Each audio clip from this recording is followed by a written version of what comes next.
സന്തോഷമുണ്ട് all Kerala men's അസോസിയേഷന്റെ ഉദ്ഘാടനം ചെയ്യാൻ കഴിഞ്ഞതിൽ. കാരണം കുറേ വർഷമായിട്ട് അജിച്ചേട്ടൻ എന്നെ വിളിച്ചുകൊണ്ടിരിക്കുകയാണ്. അപ്പൊ എന്തെങ്കിലും കാരണങ്ങൾ കൊണ്ട് എനിക്ക് വരാൻ പറ്റില്ല. ഇനിയൊരു നോ പറയാൻ മടിച്ചിട്ടുമാണ്.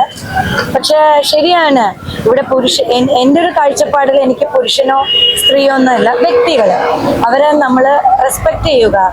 കാരണം പല പുരുഷന്മാർക്കും നമ്മൾ പീഡിപ്പിച്ചിട്ടുണ്ട്, അല്ലെങ്കിൽ നമ്മൾ പീഡനം അനുഭവിച്ചിട്ടുണ്ടെന്ന് പറയാനുള്ള ഒരു മടി എന്ന് പറഞ്ഞാൽ നമ്മുടെ സൊസൈറ്റി പറയും, നീ ഒരു പുരുഷനല്ലേ, നീ ആണല്ലേ, നിനക്ക് എന്തുകൊണ്ട് പറയാൻ പറ്റാത്തത്? നമ്മളെല്ലാം വ്യക്തികളാണ്, നമുക്കൊക്കെ ഇമോഷണൽ, സ്ത്രീ ആയാലും പുരുഷനായാലും ഇമോഷണലൊക്കെ ഒന്നാണ്, അവരുടെ സങ്കടം ഒന്നാണ്. പക്ഷെ ഇവിടെ സ്ത്രീകൾക്ക് മാത്രമേ എന്തും പറയാൻ പറ്റുള്ളൂ. സ്ത്രീകൾക്കൊരു നിയമം കൊണ്ടുവന്നിട്ടുണ്ട്. ആ നിയമം ശരിക്കും അർഹതപ്പെടാത്ത സ്ത്രീകൾക്കാണ് ഇന്ന് ആ നിയമം കൈകാര്യം ചെയ്യുന്നത്. ഒരു പുരുഷൻ ഒരു സ്ത്രീയെ നോക്കുകയാണെങ്കിൽ നമുക്കത് കേസ് കൊടുക്കാം. പക്ഷേ ഇന്ന് നടക്കുന്ന ഒരു നിയമം ജുഡീഷ്യലും എന്ന് പറയുന്നത്, ഒരു സ്ത്രീക്ക് ഒരു പുരുഷനെ ഇഷ്ടമില്ലെങ്കിൽ, അത് എനിക്ക് തന്നെ എൻ്റെ ഒരു ഫ്രണ്ട് ഉണ്ട്, അവർ തമ്മിൽ ഇഷ്ടമായിരുന്നു, പ്രണയമായിരുന്നു. പക്ഷെ എന്തോ പല കാരണങ്ങൾ കൊണ്ട് അവർ വേർപിരിഞ്ഞപ്പോൾ ആ വ്യക്തി കൊണ്ട് കൊടുത്തത് എന്നെ പീഡിപ്പിച്ചു എന്നാണ്. പീഡനം എന്ന് പറയുമ്പോൾ കൊച്ചുകുട്ടിയൊന്നും അല്ലല്ലോ, ഒരു മുതിർന്ന സ്ത്രീയാണ്. ഒരു പുരുഷൻ ഒരു സ്ത്രീയെ വിളിച്ചാലും, ഞാനത് പല സ്ഥലത്തും പറയാറുണ്ട്, എന്നെ അടുത്തറിയാവുന്നവർക്ക് അറിയാം, ഒരു സ്ത്രീ വിചാരിച്ചാൽ മാത്രമേ ഒരു പുരുഷന്റെ അടുത്ത് പോകുള്ളൂ. ഒരു പുരുഷൻ റൂമിന്റെ അടുത്ത് കയറ്റുക ആണെങ്കിൽ തന്നെ നമുക്ക് വിചാരിക്കാം അവര് നമ്മളെ വിളിക്കുന്നത് വേറെ ഒന്നിനും അല്ല എന്ന്. അതിനുള്ളൊരു കോമൺ സെൻസ് നമുക്ക് എല്ലാവർക്കും ഉണ്ട്. പക്ഷെ ഒരാളെ ഇഷ്ടമല്ലെങ്കിൽ അടുത്തത് പറയുന്ന പീഡനമാണ്.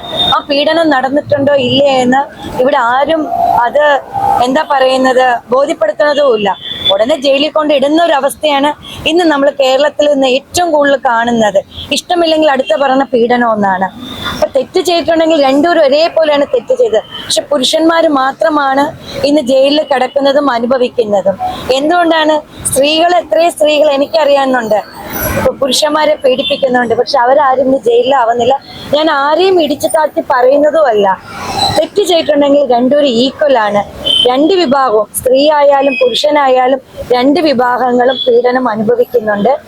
പക്ഷെ ഏറ്റവും കൂടുതൽ നിരപരാധികൾ എന്ന് പറഞ്ഞാൽ ഇന്നത് ഒരു കേസ് നല്ലൊരു വക്കീലിന്റെ അടുത്ത് എത്തിക്കഴിഞ്ഞാൽ അത് നല്ല രീതിയിൽ തെളിയിപ്പിക്കാൻ പറ്റും.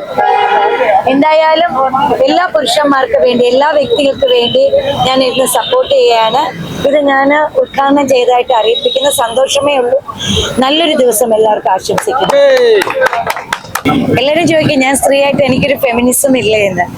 എനിക്കൊരു ഫെമിനിസം ഉണ്ട്. എൻ്റെ ഫെമിനിസം എന്ന് പറയുന്നത് എനിക്കിഷ്ടമല്ലെങ്കിൽ നോ പറയാനും ഇഷ്ടമാണെങ്കിൽ എസ് പറയാനാണ് എൻ്റെ ഫെമിനിസം. അതാണ് വേണ്ടതും. കാരണം സ്ത്രീയും പുരുഷനും ഇല്ലാതെ ഈ ലോകം തന്നെ ഇല്ല. അപ്പൊ രണ്ടുപേരും വേണം. ഞാൻ ഒരിക്കലും എൻ്റെ അച്ഛൻ പുരുഷനാണ്, എൻ്റെ ഫ്രണ്ട്സ് പുരുഷന്മാരുണ്ട്, എൻ്റെ സഹോദരൻ പുരുഷന്മാരുണ്ട്. അതേപോലെ തന്നെ പുരുഷന്മാരുടെ വീട്ടിൽ ഒരു അമ്മ സ്ത്രീ തന്നെയാണ്. അപ്പൊ എൻ്റെ ഫെമിനിസം എനിക്ക് ഇഷ്ടമല്ലെങ്കിൽ നോ പറയാനും ഇഷ്ടമുണ്ടെങ്കിൽ എസ് പറയാനും തന്നെയാണ് എൻ്റെ ഫെമിനിസം.